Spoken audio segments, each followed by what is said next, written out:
What is going on, everybody? I am the FD Guru, bringing to you guys a Friday NBA edition of my DFS podcast. As usual, talking about the main slate using FanDuel salaries.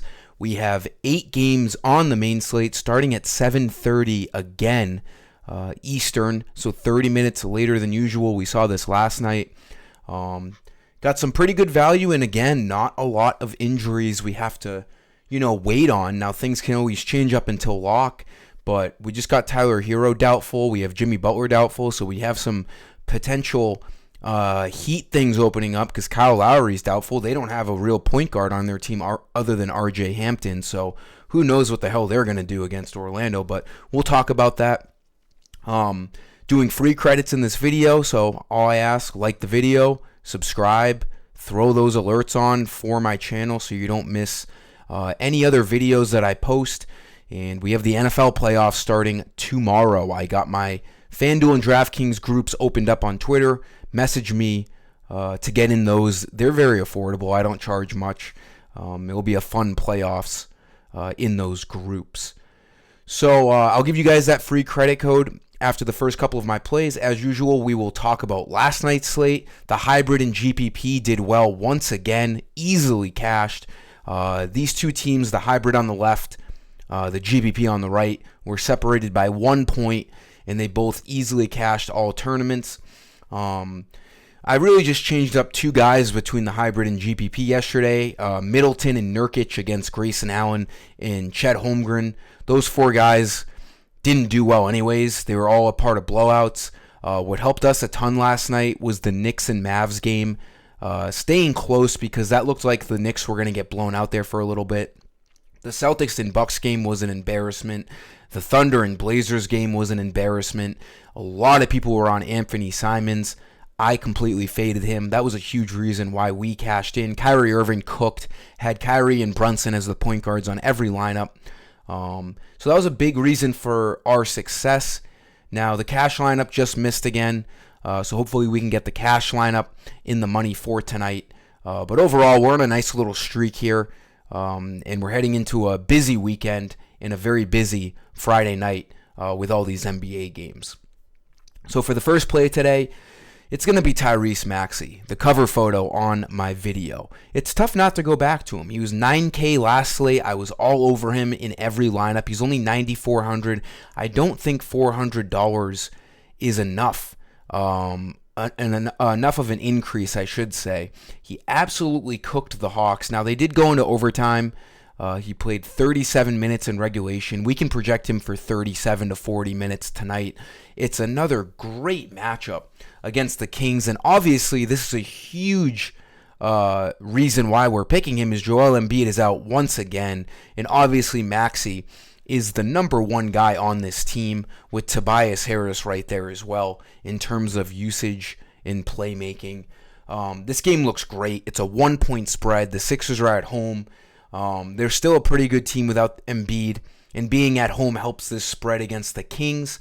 241 over under. This is arguably, well, the Hawks and Pacers have a 252 over under, and that looks like a just as good of a game. But I love Maxey here tonight. He got 67 against the Hawks. And he just looks good to get. He needs 47 fantasy points to hit value tonight. I'm going to project him. I haven't even looked at projections, but just straight off of my brain, I'm going to project him for 50 fantasy points tonight. There's no reason not to. His usage is, unbelievable without Embiid. It's an up-tempo matchup against the Kings. De'Aaron Fox doesn't exactly play locked-up defense, so Maxey should have no problem scoring. He's going to be a huge piece of what I do on tonight's slate. Shooting guard, we're going to go back to a guy who came through for us last slate. An easy spend down here. We're going to go to Luke Kennard. Should be starting again. Again, they're done with John Morant. He's out for the year. Just got surgery on his shoulder. Decent matchup. It's an 8.5-point spread against the Clippers. There is a tiny chance of a blowout. But the Grizzlies are at home. They're without Marcus Smart, so that also doesn't help. He had a bad finger injury, worse than it looked, so he's going to be out for, at least a month or two. So that's brutal. I don't know who's going to run point guard for this Grizzlies offense. Probably Desmond Bane. RotoWire, I'm looking at the projected lineups right now. Sometimes RotoWire is on absolute crack, because if you guys use RotoWire, which you shouldn't fully use it because they're not always right. I really just use it for the lines, the Vegas lines. They have John Konchar. Here, I think I can drag this over. They have John Konchar. If you look at the right here, for the Grizzlies and Clippers, they have John Konchar projected for the starting point guard. I mean, that's simply not happening. John Konchar is not a point guard. If anything, Luke Kennard should be running point before John Konchar. Either way, Kennard didn't go up in price. 4,500. He needs 22 fantasy points to hit value. He got 27 in 23 minutes. We can project him to play anywhere. I think that Mavericks and Grizzlies game was a blowout last game. We can project him for 22 to 25 minutes tonight, and he can be a fantasy point per minute, especially with now not only no Ja Morant, but no Marcus Smart. I haven't even looked at Desmond Bane, 8,900, maybe a GPP play because the usage is going to be unbelievable. The only thing you would be sweating here is a blowout. But again, it's 8.5 points. It's not crazy. It's not overly risky. Bane is not in this video for me because I have enough spend ups, but Bane could be a guy you're looking at because his usage is going to be, through the roof with no Ja Morant and Marcus Smart. But Jaren Jackson was out last game as well. He doesn't have an injury tag, so he could be worth a look as well with extra usage. I like Luke Kennard as a cheap value play. There's not a ton of, sub 5K guys tonight that we can feel good about, but Luke Kennard is certainly one of them. Last slate, I paired Luke Kennard with Vince Williams. Vince Williams is going to get plenty of run off the bench as well.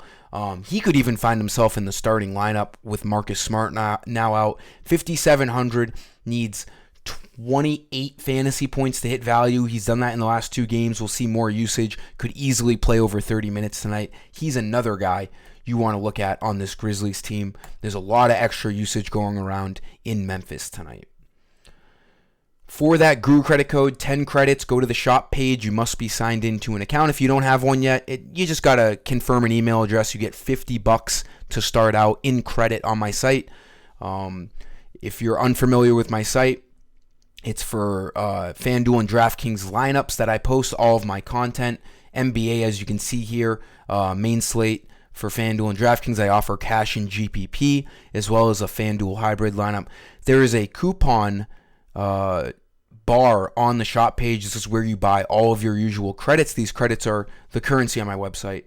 It's going to be NBA Friday. No, sorry. I just completely went blank. It's Friday Wins.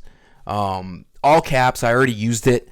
After I put in a code on my website, I don't get to use it again. So it gets a little confusing because I've made so many codes now that I sometimes reuse the same one. So some of my codes can be kind of weird, but this is kind of a weird one, but we'll take it. Friday Wins, that's what we're after tonight. Hit apply coupon, again, all capital letters, and you will automatically get 10 credits uploaded into your balance. Again, just like this video, subscribe. I appreciate all you guys who follow me and support me, which is why I do so many giveaways for my website. For small forward, we are going to go to the Heat. And now we don't know who's going to be playing point guard tonight, but I do know who's going to have a lot of usage, and that's the rookie, the now dunk contest, Yami Jaquez. He is declared that he's going to play in the dunk contest this year, which is kind of sick. I have seen videos of him dunking. He's been in other dunk contests in his earlier days, and he looks like he can throw it down. This guy looks like a fun NBA player for the future. The Heat love him. He's been starting. We have no Lowry. We have no Jimmy Butler, and now no Tyler Hero. At least they're doubtful. Yami Jaquez might be their point guard tonight. He has been playing a lot of minutes. It looks like him and Bam Adebayo, the only 2 guys we can truly trust. Caleb Martin is going to be coming back tonight, but Jaquez is more of a ball handler than any of them. RotoWire, again, they're on crack, but they have Duncan Robinson as the projected starting point guard tonight. That's not happening. Robinson doesn't know how to dribble a ball, but yeah, Yami Jaquez looks great at 6,100. Now, his price has gone down a little bit because he hasn't been getting there over the last few games, but that's because they've had Tyler Hero in there, and now we have no Butler. Now we have no Hero, no Lowry. Jaquez is going to definitely project for more than 30 fantasy points tonight against the Magic. He's a fantasy point per minute. Especially we can project that with no Hero and Butler. He looks great. We can project him for 33 to 38 minutes. As we've seen, he's been playing a shit ton of minutes. They love their rookie. And again, not a true point guard, but he looks like more of a point guard than any of these other Heat guys tonight. He is looking like a great play as we get closer to lock. The more and more I think about it and talk about it, I fall more in love with Yami Jaquez here tonight. Power forward, we're going to do a little pairing again. It was very successful for us 2 slates ago for the Sixers. Tyrese Maxey, Tobias Harris. Now I know I'm not doing too many cheap guys just because I don't feel very comfortable with a ton of cheap guys right now, but we do have injury news to wait on in that first game, the Pacers and Hawks. We got Nesmith questionable, Jalen Smith questionable, and then for the Hawks, we have Capella questionable, so that could easily turn into some value there. But I'm just giving you guys plays that I feel comfortable with their salaries. Tobias Harris should be over 8K here tonight. Again, no Joel Embiid. 52 fantasy points, 32 and 10. Him and Tyrese Maxey, they're a great duo to put together tonight. Now, you do have to spend a decent amount of money, but it's for good reason. They're going to have a ton of usage. They look really good in an awesome matchup against the Kings. They're at home. It's basically a pick'em, so we don't have to worry too much about a blowout.